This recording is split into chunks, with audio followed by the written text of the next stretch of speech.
Shalom, selamat pagi dan salam sejahtera bagi saudara yang dikasihi Tuhan.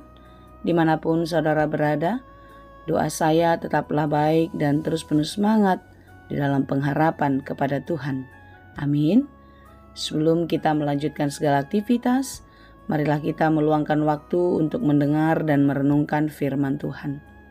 Biarlah Roh Kudus menerangi hati dan pikiran kita, sehingga firman Tuhan bekerja dengan leluasa mengubah, menuntun, dan memberi hikmat kepada kita untuk dapat menjalani kehidupan ini sesuai dengan kehendak Tuhan. Marilah kita berdoa. Ya Allah Bapa yang Maha Baik yang kami sembah dalam Yesus Kristus, terima kasih Tuhan untuk pagi yang baru, hari yang baru, dan kami percaya hari ini pun ada berkat yang baru bagi kami. Terima kasih Tuhan untuk semua kebaikan-Mu. Dan biarlah hari ini Tuhan selalu menyertai dan memberkati kami, sehingga kami di dalam sukacita, penuh pengharapan, dapat melakukan segala pekerjaan kami dengan baik, seperti yang Engkau kehendaki. Kami mau terus belajar di dalam firman-Mu.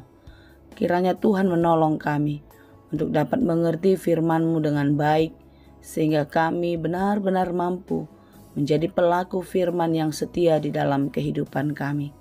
Berfirmanlah Engkau ya Tuhan, sebab kami telah siap mendengar.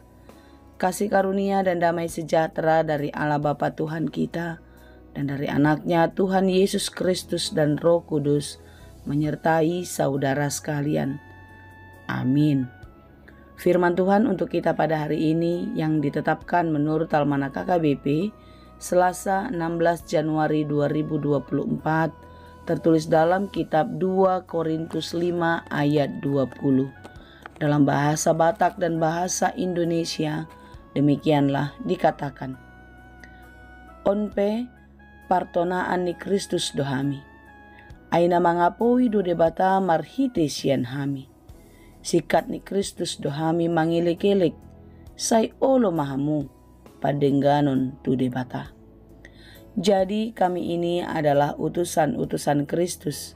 Seakan-akan Allah menasehati kamu dengan perantaraan kami. Dalam nama Kristus kami meminta kepadamu, berilah dirimu didamaikan dengan Allah.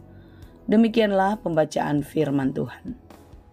Pertobatan Paulus dari Saulus menjadi Paulus sungguh-sungguh mengubah hidupnya.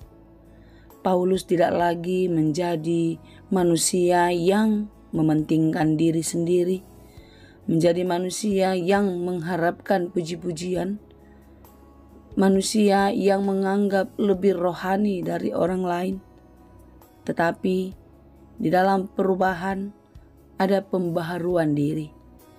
Paulus yang begitu kejam, yang begitu angkuh, begitu bengis, berubah menjadi pribadi yang rendah hati, yang rendah diri di hadapan Tuhan, dan menyerahkan seluruh kehidupannya hanya kepada Tuhan. Semua hidupnya didedikasikan hanya untuk kemuliaan nama Tuhan. Di dalam pelayanannya, Paulus terus berusaha untuk meyakinkan banyak orang. Dia tidak perlu meyakinkan Allah akan apa yang telah dia lakukan. Karena tanpa dikatakan, tanpa ditunjuk-tunjukkan, Allah tahu apa yang kita kerjakan, bukan? Apa yang kita pikirkan. Demikianlah Paulus tidak berusaha untuk menyenangkan hati Tuhan dengan cara memberitakan apa yang telah dia lakukan. Tetapi sebaliknya, Paulus terus bekerja, Paulus terus melakukan dan memberikan yang terbaik demi nama Tuhan, sehingga tidak ada satupun alasan bagi Paulus untuk berusaha mencari puji-pujian bagi dirinya. Apa yang dia kerjakan mau menunjukkan kebesaran dan kemahakuasaan Allah, dan hanya Allah sajalah yang patut dipuji. Saudara yang dikasihi Tuhan, kita adalah manusia yang berdosa. Karena dosa, kita jauh dari Tuhan. Karena dosa, kita kehilangan kemuliaan Tuhan. Oleh sebab itulah, renungan kita pada hari ini mengingatkan kita. Paulus mengingatkan jemaat di Korintus dan juga mengingatkan kita bahwasanya hidup ini adalah anugerah. Hidup ini adalah kesempatan yang diberikan Tuhan kepada kita untuk menjadi lebih baik dari sebelumnya. Saudara yang dikasihi Tuhan, firman Tuhan hari ini sungguh-sungguh haruslah mengingatkan kita bahwasanya karena keberdosaan kita akan jauh dari Tuhan dan akan terus kehilangan kemuliaan Allah. Oleh sebab itulah, marilah kita selalu mau diperdamaikan, didekatkan dengan Tuhan di dalam pengampunan dosa yang itu sudah dikerjakan Yesus kepada kita. Dan kiranya apa yang menjadi pengorbanan Yesus untuk menebus dosa-dosa kita, yaitu nyawanya diberikan, janganlah menjadi sia-sia. Keselamatan yang telah dikerjakannya haruslah menjadi milik kita untuk selama-lamanya. Karena kita adalah manusia yang dikasihi Tuhan, orang-orang yang dipilih untuk beroleh kemenangan. Oleh sebab itu, saudara yang dikasihi Tuhan, marilah kita mengintrospeksi dan mengoreksi diri kita. Apa yang sudah kita kerjakan? Apa yang sedang kita rancangkan di dalam kehidupan ini? Tetaplah menghadirkan Tuhan. Tetaplah biarkan Tuhan yang menguasai hati dan pikiranmu, sehingga kita tidak lagi jatuh ke dalam dosa oleh karena keinginan-keinginan daging. Kita tidak lagi jatuh ke dalam dosa karena perbuatan-perbuatan yang tercela. Tetapi di dalam pendamaian yang telah dikerjakan Yesus, kita terus mau berubah menjadi ciptaan baru, menjadi pribadi yang tangguh, yang beriman teguh hanya kepada Tuhan. Hidup di dalam pengharapan, di dalam penyerahan yang sungguh-sungguh kepada Tuhan. Memberikan hidup dipakai oleh Tuhan dengan baik, seperti yang dikehendakinya. Saudaraku yang dikasihi Tuhan, marilah kita mau dipakai Tuhan pun untuk menjadi pendamai bagi dunia, di mana Tuhan menyatakan kuasa-Nya kepada dunia ini melalui kehidupan kita. Biarlah Tuhan memakai hidup kita sesuai dengan kehendak-Nya. Biarlah Allah berkarya melalui kita untuk dunia ini. Saudara, siapkanlah hatimu untuk diperdamaikan dengan Allah. Dan biarlah di dalam pendamaian itu kita boleh hidup baru, kita hidup lebih baik, dan kita pun boleh dipakainya menjadi pendamai bagi banyak orang.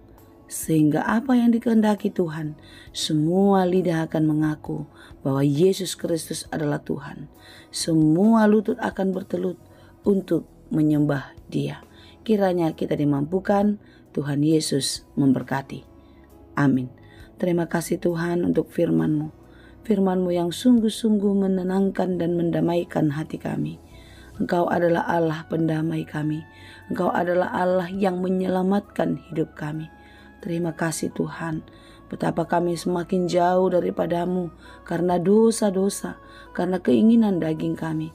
Tetapi Engkau terus mencari dan memanggil kami untuk kembali hidup di dalam kebenaran, hidup di dalam kemenangan bersama-sama dengan Engkau. Segala puji syukur kepada-Mu Tuhan. Biarlah kami tetap menjadi pribadi yang dimenangkan dan terus menjadi pemenang di dalam kehidupan kami. Sehingga kami dengan kuat, teguh, dan terus mampu menjadi pribadi yang boleh dipakai Tuhan untuk memenangkan banyak jiwa. Terima kasih Bapa yang baik, kami serahkan seluruh kehidupan kami sepanjang hari ini. Dalam segala pekerjaan kami, kiranya Tuhan menolong kami, Tuhan bersama-sama dengan kami, sehingga setiap pekerjaan kami dapat kami lakukan dengan baik di dalam takut akan Tuhan, dan pekerjaan kami berhasil serta berbuah dengan baik. Berkati saudara-saudara kami yang berjuang di dalam kehidupannya mencari pekerjaan, mencari kehidupan yang lebih baik. Kiranya Tuhan menolong dan memberkati. Berkati juga mereka yang sedang berduka cita, berikan kekuatan dan penghiburan, karena Engkaulah sumber kekuatan dan penghiburan yang sejati. Bapa yang baik, kami pun berdoa bagi saudara-saudara kami yang sedang sakit. Di dalam pengharapannya, di dalam doa kami memohon kepada-Mu, pulihkan dan sembuhkanlah mereka. Kuatkanlah hatinya dan teguhkanlah imannya untuk tetap percaya hanya kepada-Mu saja. Terima kasih Bapa. Dalam Yesus kami berdoa. Anugerah Tuhan kita Yesus Kristus, kasih karunia Allah Bapa, dan persekutuan Roh Kudus, itulah kiranya yang menyertai dan memberkati kamu sekalian. Amin.